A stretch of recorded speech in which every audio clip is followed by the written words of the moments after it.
Welcome to my project presentation for Project 2. I am Marilee Silvera, and I am excited to share my proposed class and design. The title of my class actually revolves around a course that's kind of already underway. It was actually piloted last summer, and we decided as a school to move towards something more robust. And with the help of this class and OTL 601, just being able to apply some of the theory and other aspects of the courses to the design of this course has helped it to become a better class, in my opinion. Anyway, the class is titled Cougar Prep, and it basically, for a little background, is a summer bridge class for our incoming frosh. So it's bridging eighth graders into their first year of high school. And we anticipate, especially during this COVID year, that we're going to be seeing a lot of incoming frosh that are possibly subject deficient and maybe not at grade level for English language arts and possibly math. So this course is actually designed to help prepare incoming frosh for the rigor of their first semester of high school, which we know can be extremely complicated in just even under traditional times. But given COVID and everything that's happened this year, we're anticipating an even greater level of complexity for these students coming in. So anywho, the course objectives, the overall themes of Cougar Prep are a review of basic skills to include reading, writing, and math. And for the purposes of this presentation, I'm going to focus in on Cougar Math, which is just the math piece. But more so, we want to familiarize students with our school's learning management systems, which consist of Schoology and PowerSchool. And for our incoming frosh, who most likely are coming from a Google Classroom world, learning how to navigate those two learning management systems can be extremely stressful. So the summer session bridge is designed to kind of alleviate some of that stress before they actually delve into their first semester. And then lastly, we're hopeful to provide students a social experience where they can gain confidence and meet new people. Again, we've seen a lot of isolation this year with COVID and stay-at-home orders. And we know that our incoming frosh might even be at a greater disadvantage in that way because they're also changing to a new environment, a new school. And so we need to be able to increase their confidence and help them to meet new people so that maybe they're worrying a little bit less of their, social life and can maybe zero in on their academic life. Alrighty, so part one addresses the relationship between objectives and strategies. And I'm going to, like I said, focus on the Cougar Math. There is another facet of this course, which is called Cougar Prep, which is really about preparing for the week, prioritizing, just using their skills of organization, their organizational skills to prepare and plan for the week ahead. And so moving forward, the teaching strategy that we would like to implement is really a blend of constructivism and facilitator styles. In terms of constructivism, according to Woolfolk in '93, students add or build their new experiences on top of their current foundation of understanding. This is the theory of constructivist learning. So the teaching style of constructivism just supports that learning style, and it states that learning is an active mental work, not passive reception of teaching. And so with that in mind, I am hoping that our new Delta Math program, which is an online adaptive learning system, will allow our students to be self-directed in a way that they can employ agency as they're moving from topic to topic. On more difficult topics, it would be nice for our students to, after they've tested into their level, to work in smaller learning groups based on the levels that they're working, And those learning groups can be used to create new knowledge, and students can check for understanding with their peers and with teacher feedback.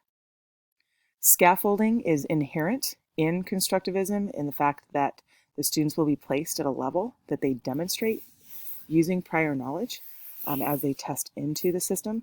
And there will be interactive content, and it'll all be student-centered learning, which is very important, not the sage on the stage. Students will also work collaboratively on math challenges at the end of each unit of study, where they can also create new knowledge together. This is more so the application area, real life application area of the Delta Math program.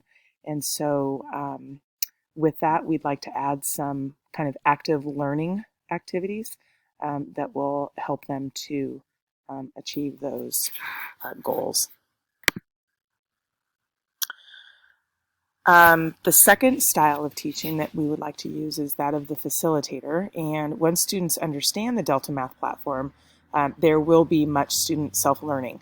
And so again, kind of the guide on the side, not the sage on the stage, we will be in a position to kind of coach our students versus just delivery of math in a direct style. Students will apply a growth mindset and will develop problem-solving skills. And also students will experience self-discovery in the adaptive math model with adult coaches present to help them if they have questions. But mostly they are employing their own agency and their own acquired skills to move to the next level. The implications for both of these teaching styles, one for constructivism, is that while students are actively engaged, there will be lack of structure. Students will be working at various levels, which could be kind of a management nightmare for the teacher involved. They will be working with varying levels of performance in a one classroom environment, but the personalized curriculum could allow students to also fall behind. So where in the traditional classroom, the teacher's kind of keeping everybody or trying to keep everybody at a similar place and stage, this could, allow for some students to be on topic 15 while others might still be working on topic 3. So the follow-up on that will require extra attention and intention. The facilitator style of teaching, it does demand individual attention, but my hopes are that with students working in a self-centered way, that there will be more time for the teacher to meet the individual attention of each student. And of course, with the facilitator style, it's going to require more intentional design, but I think that's just good teaching also. Examples of some learning, active learning that we would like to use in Cougar Prep is the use of an entrance ticket. We like to use G-forms, which are also great for generating and tracking data. We would like to use the chat feature for students to be able to post their voice and choices. Use of exit features, which we could employ Google Jamboard, which is kind of like an online sticky program.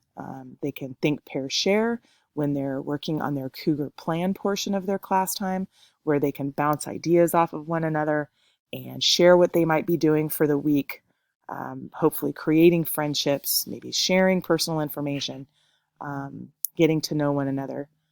Study groups can also occur for students that are at the same assessment area of the Delta Math program. We'd like to employ reflective journal prompts on a regular basis for the Cougar Write portion of Cougar Prep. We could also use Padlet for group discussion responses. For example, in our Cougar Read, they're going to be reading House on Mango Street as their summer book. And so we can get some good group discussion going by way of Padlet. And then I have been thinking about a culminating group project titled Getting to Know Your School. And I would like to leverage some of the technologies that our teachers expect of our students during the regular school year, possibly pulling in those online and digital technologies to create a group project. And I think that I am very moved by Lieberman and also the article by Lowe's, Culver, and Trullian with the idea of increasing diversity and inclusion, which is a huge focus for our school this year. And I think that Lieberman states that the most important thing is that learning groups have purpose, that they're very organized, and that faculty and students have the same understanding of what the group project needs to accomplish and steps along the way to get there. So I think that any culminating group project would need to be intentionally designed, specific goals, but I'm hoping that the students will get to kind of share, be each other's thought partners, and get to know one another, which is one of the goals of Cougar Prep. And then on the DEI, diversity, equity, and inclusion side of things, with the Lowe's, Culver, and Trullian article, it states that the interaction among those from different backgrounds has led to lower levels of bias, which intergroup friendships enhanced. And I think that that's a beautiful thing. Our school does admit students from several different zip codes, some way more wealthy, others from the Pittsburgh, Antioch, towards Brentwood side of Contra Costa County, and their socioeconomic status is a little more deflated. And that is a huge wall for the school to attack. And so I think the sooner that we get our students working in collaborative groups, projects, the more that they can share, understand one another from different points of view. And I think it just works towards this whole lowering the level of bias, which is very, very important today. The assessments that I'd like to use for Cougar Prep, backwards planning is very important in aligning assessments with objectives. Assessments would only include what the student has learned, so it all begins with a well-designed learning objectives. Rubrics can be used for shorter formative assessments as well as larger summative project-based assessments. And I think that rubrics just help to guide what exactly the student is expected to learn. It also allows them to actually self-grade themselves before they submit their projects, which just leads to, I think, greater agency and interaction with the learning objectives. Minimizing cheating comes with clearly written and reasonable expectations. So I know that there are some online kind of cheating technologies that you can kind of lay over your classrooms. I haven't been able to get into Schoology's specific anti-cheating program. I don't think that many teachers are very happy with it. There's some definite limitations to it. So I just kind of go back to what can happen with interpersonal relationships between teachers and students. And I think, again, that comes with reasonable expectations, being open to listening to your students if they have problems, if they don't understand something, to be inviting, to be welcoming, to be understanding. And that would include checking for understanding often and providing frequent feedback so that students know that they can come to you when they need you. Teaching digital responsibility is very important. I think laying a foundation of honesty and integrity is very important. But again, that comes with creating the culture, and that starts with day one and just how receptive you are to your students, what kind of online presence you employ. And I think that once you create that culture, you're actually working towards minimizing cheating in the end. And last but not least, I have my sources page, and I am very excited about getting into Cougar Prep this summer. Each and every week of this course actually helps me to refine and shape what it is that we're going to be doing with that class. So I'm actually crafting this in anticipation of what we're going to be actually doing at our school. So it kind of is a nice dovetail for me. And I know that I'm submitting this late, but it has been a very meaningful project, and I thank you for allowing me to share.